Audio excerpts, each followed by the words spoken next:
Hi, I'm Trans-American Yelena Belova, and this is Vlogust, where I do a vlog every single day, all month of Vlogust, because I turned 31 this month, and there's 31 days in the month, and now I'm going to talk about Black Widow.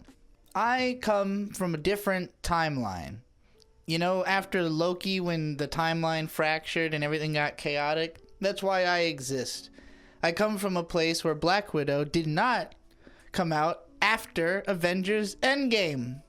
You see, I watched the entire Marvel Cinematic Universe mostly in one go on the Disney Plus app, where all of there's a way to watch it in timeline order, and so the movies are all chronological. And when you watch them that way, then the movies that came out right around the same time as Infinity War and Endgame, such as the Captain Marvel film and the Black Widow one that came out after the character was already dead at the end of Endgame, those movies don't come out completely wrongly in the timeline. They make sense.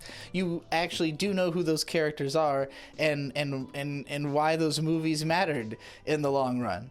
So it's hard for me to communicate with people from this universe that I've found myself inside of, where most people had already seen Avengers Endgame and watched Black Widow die before they made a movie about her. The movie just wasn't out yet. It was supposed to come out before Endgame, obviously. It should have probably come out before Infinity War. It would have made sense, timeline-wise, for it to come out, several movies beforehand, like where it is placed in timeline order on the Disney Plus app.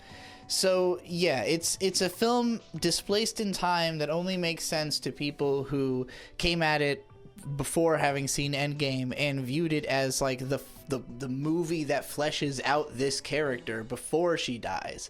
This movie is why I care about Black Widow when she dies in Endgame, because I had already seen it. Now, I don't think that this is necessarily an incredible film on its own. Like, in terms of cinematography, storytelling, acting, the standout performance by far is Florence Pugh as Yelena Belova. Hence, why I'm wearing the cosplay and all. But in order for that character to work, we did need the context of why she exists, why Black Widow exists, and what their backstory is. I mean, like, most of the characterization of Black Widow comes from this movie, and I've seen reviews that talk about how she doesn't necessarily do the most or isn't the most interesting part of the film. But I don't think she had to be, because all of it pertains to her. All of it gives you more of a sense of where she's coming from, who she's supposed to be. Yelena is pitched as being like a little sister to her, but really it's just that both of them were raised through the same system of trying to be a Black Widow. And there's a bunch of people who are under the mantle of Black Widow, but whoever is currently the best is the one that's like recognized as Black Widow. So Yelena is somebody who spent her entire life just trying to be better at being Black Widow than Black Widow is at being Black Widow. And so, like, it's created a very different personality in that she's had to live in the shadow of not being as good and, you know, having already aged past where Black Widow was when she became the best. You know, so it's like a question of, could she even ever be as good as Black Widow as long as she exists within this universe? And in the end, she is now dead.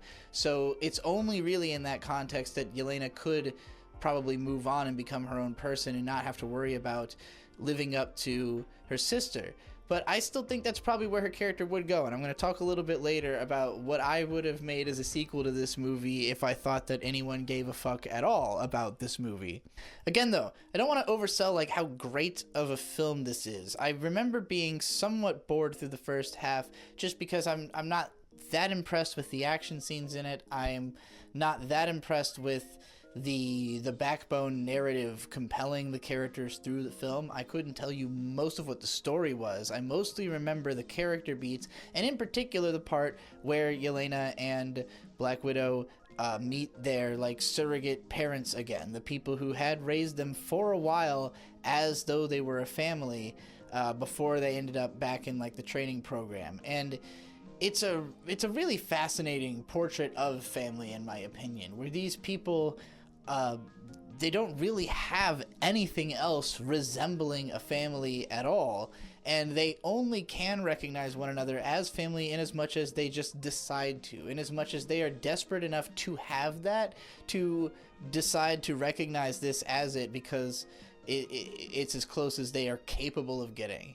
And to the parents, they're kind of like willing to accept it, where they've reached a point where they're like, yeah, okay, like we might be shitty family, but we're willing to be here for you if that's what you are, if you want to have us. And Yelena does want it. She's like, actually, yeah, I just have been desperate to get back to that moment when I thought I had a family. Even if it's tortured and fucked now, I still want something resembling it. Whereas, Black Widow herself has sort of totally dissociated from all of that and isn't really interested in it at first, except through her friendship that she develops with her prospective younger sister in the form of Yelena.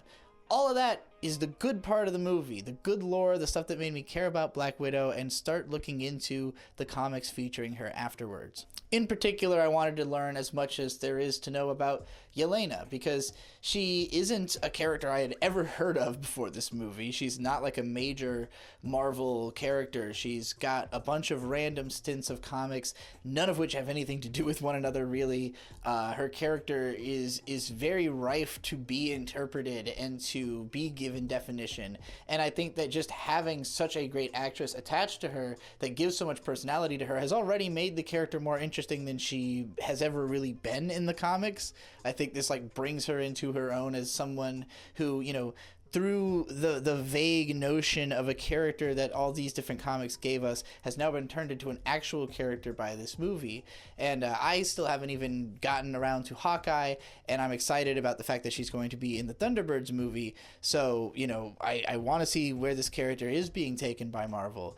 But in reading the comics, I also got an interesting sense of where she could be taken if they wanted to. What really endeared me to Yelena and to Florence's performance is this sort of like over it stoicism of like the child soldier who's grown up basically because you have to be incredibly badass to have survived the lifestyle of a Black Widow from childhood onwards.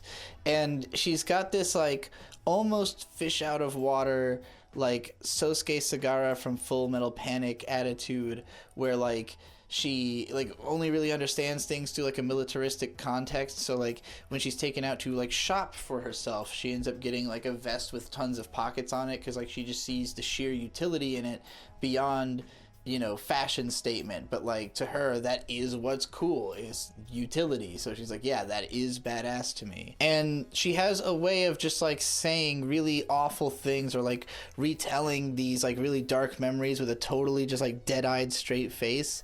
It made me want to look into the actress, and when I found out that she had spent a lot of time in the hospital, I thought like that's the only way that somebody could be able to do this, like to have sat there like being just kind of deathly ill, staring into the void for a lot of life. I understand why she's capable of saying those things that way that I don't think a lot of actresses could. And I was really just surprised by, her performance and the ability to even make a character feel that way.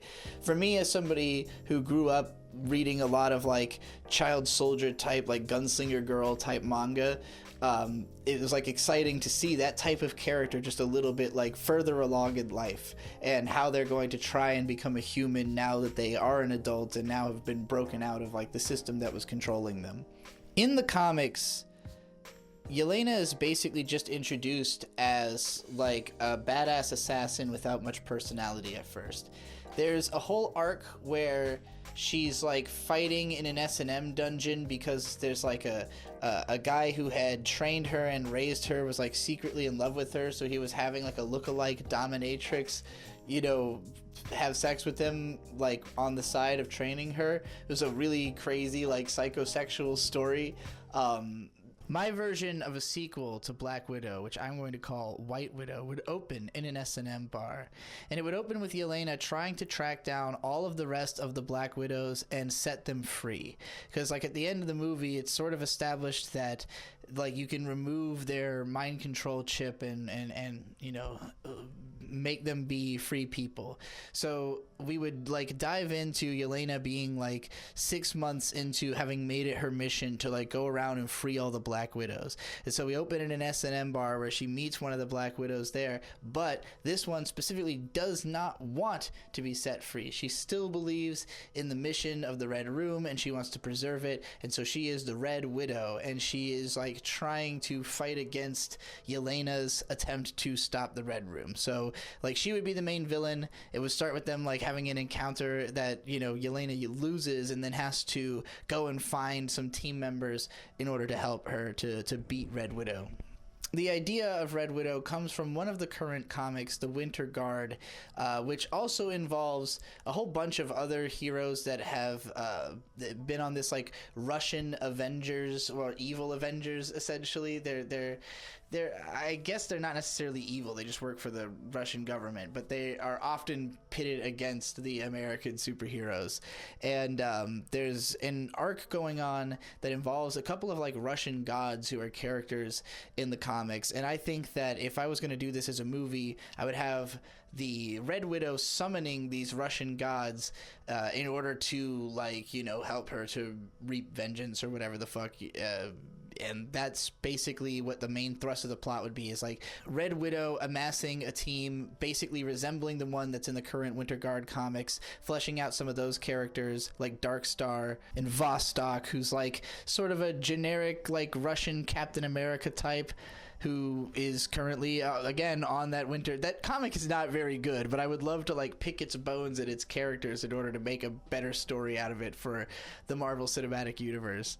Also, in the current Black Widow comic, Black Widow and Yelena are teamed up, and they're, like, training Spider-Girl and this new girl named Lucy Nyen. I don't remember what her superhero name is, but she's, like, a Static Shock type.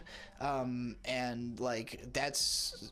I don't really know where that arc is going. It's also not necessarily the best, but I'm interested in the character dynamics of, like, who Yelena ends up teaming up with in the comics. There's really a lot that can be done with this character, because, again, they've just sort of been in totally different contexts every time they've turned up in the comics. So while my vision may never be realized of Yelena going around trying to save all the widows, finding herself pitted against the Red Widow, and training a new generation of her own, like, students that allow her to elevate herself to realizing, like, she is, as you know, she's lived up to her sister's legacy and been recognized as, like, a hero herself. You know, maybe some of those things will happen anyways when the story of her character continues going into the Thunderbirds. I have no idea. No idea what they're going to do with it. I still haven't watched Hawkeye. I heard she just kind of pops in and out of that show, and it doesn't necessarily, like, have... I don't know. I'm not going to speak on it until I watch it. And if you want to watch more of my content, subscribe to the channel. Check out all the links below to the other places that I post content, like the ASE Presents channel. Listen to my hip hop with the group Sucker Punch. We're on Spotify. We're on YouTube. We're getting lots of attention and lots of love, and I'm loving it. Subscribe to my Patreon, patreon.com/goldenwitchfire. I will rant about anything you want for $5 or more. Just tell me about it in the DMs. I'll let you know if I can do that rant, and I'll do all the rants in a big live stream at the end of the month, like I did last month. goldenwitch.substack.com is where I post my written content, bonus articles, and podcasts every now and then. And yeah, you can find the rest of the ways to support me down there in that little description below. Thanks again for watching, and never forget, Marvel Forever, Excelsior.